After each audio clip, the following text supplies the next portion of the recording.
দশম শ্রেণীর আমার প্রাণের ছাত্রছাত্রীরা, আজকে আমি তোমাদের জন্য নিয়ে এসেছি তোমাদের দ্বিতীয় ইউনিট টেস্ট ইতিহাসের।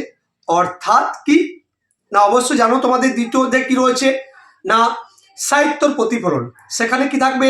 সংবাদপত্র, সাময়িক পত্র এবং সাহিত্য তৎকালীন অর্থাৎ ঊনবিংশ শতকে যে কি চিত্র তুলে ধরা হয়। সেখানে গুরুত্বপূর্ণ প্রশ্ন আজকে আলোচনা করব না। প্রথমে অ্যাট ফার্স্ট বামাবোধিনী পত্রিকা।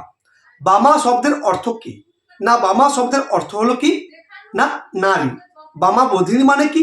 অর্থাৎ নারী জাতির উন্নতি, নারীদের জাগ্রত, নারীদের সমাজে কুসংস্কার থেকে মুক্ত করা, নারীদের শিক্ষার উন্নয়ন, নারীদের জাতীয়তাবোধ, নারীদের সমাজে উন্নয়ন, এই সমস্ত উদ্দেশ্যে বামাবোধিনী পত্রিকার সম্পাদক উমেশ চন্দ্র দত্ত তিনি 1863 খ্রিস্টাব্দে বামাবোধিনী পত্রিকা প্রকাশ করলেন। এই পত্রিকাটি হলো মাসিক পত্রিকা। তোমরা অবশ্যই ভালো করে এটি পড়বে। এটা যেহেতু 2024 সালে পড়ে গিয়েছে, তাই বড় প্রশ্ন হিসেবে হয়তো আসবে না।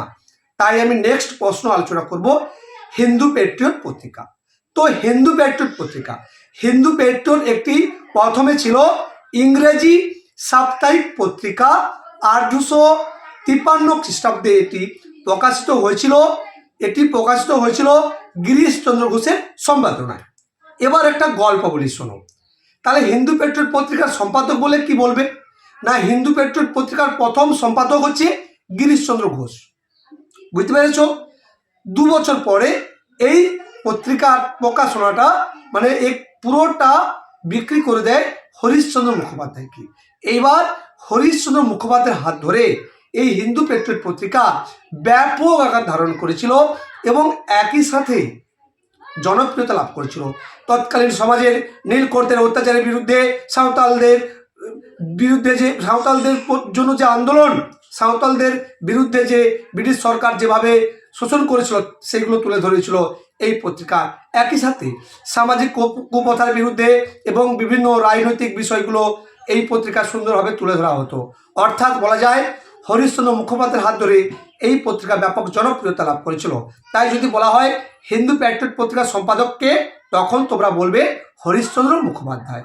আর যদি বলা হয় যে হিন্দু পেট্রিয়ট পত্রিকার প্রথম সম্পাদককে, তখন বলবে গিরিশচন্দ্র ঘোষ। ঠিক আছে? এটি ছিল প্রথমে ইংরেজি সাপ্তাহিক পত্রিকা। এটি পরে 1892 খ্রিস্টাব্দে দৈনিক পত্রিকায় পরিণত হয়। নিশ্চয়ই বুঝতে পেরেছ? এবার বলবো হুতুম প্যাঁচা। হুতুম প্যাঁচা একটি গ্রন্থ। এই গ্রন্থের মাধ্যমে তৎকালীন কালীপ্রসন্ন সিংহ তার নিজে হুতুম প্যাঁচার ছদ্মনাম নিয়ে তিনি কলকাতার বাবু সমাজে চলচ্চিত্র এবং তাদের কার্যকলাপকে তিনি ব্যঙ্গাত্মক রূপে তুলে ধরেছেন এই পত্রিকায়। তিনি কি তুলে ধরেছেন না, বাবু কালচার। যারা হঠাৎ করে ফুলে ফেঁপে ওঠা মানুষ, তারা বাইজি নাচ, মদ্যপান করে কিভাবে শহরে ইউরোপের মানুষের উপর চালচলন করছে, তিনি সব হাস্যরতাভাবে তিনি হুতুম প্যাঁচার ছদ্মনামে মানে হুতুম প্যাঁচা গ্রন্থে তুলে ধরেছেন। এরপর তোমাদের কাছে আমি তুলে ধরবো নীল দর্পণ। নীল দর্পণ একটি নাটক। কি বললাম? নাটক। এর রচয়িতাকে না দীনবন্ধু মিত্র 1860 খ্রিস্টাব্দে লিখলেন হিন্দু কি না নীল দর্পণ নাটক। ইংরেজিতে অনুবাদ করলেন কে? মাইকেল মধুসূদন দত্ত। এটাকে প্রকাশ করলেন কে? Reverend James long. বুঝতে পেরেছো তো তোমরা? দেখো একটা কথা বলি, নীল দর্পণ নাম কেন হয়েছে না, নীলকররা যেভাবে, নীলকর কাদের বলবো না, যারা নীলের লাভজনক ব্যবসার সঙ্গে যুক্ত তাদের বলবো নীলকর। তো ভারতের নীলকররা এসে ভারতের চাষিদেরকে মানে বাধ্য করে নীল চাষি। তো নীল চাষ করার ফলে বাংলার চাষিরা রাজি নয়।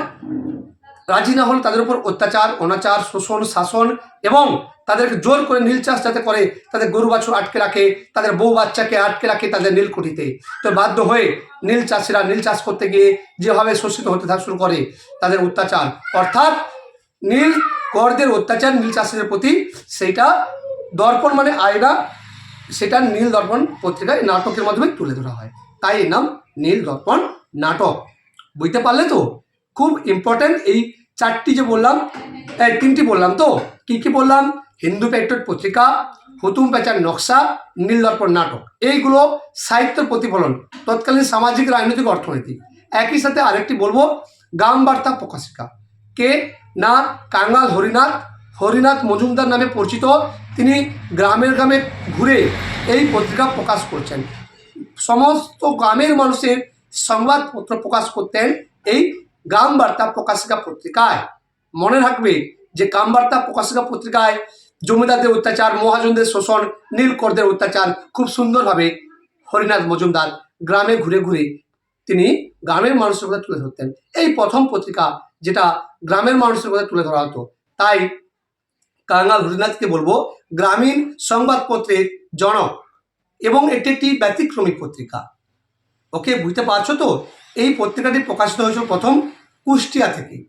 সবাইকে ধন্যবাদ। আশা করি সবাই বুঝতে পেরেছো। যদি ভালো লাগে অবশ্যই সাবস্ক্রাইব করবে।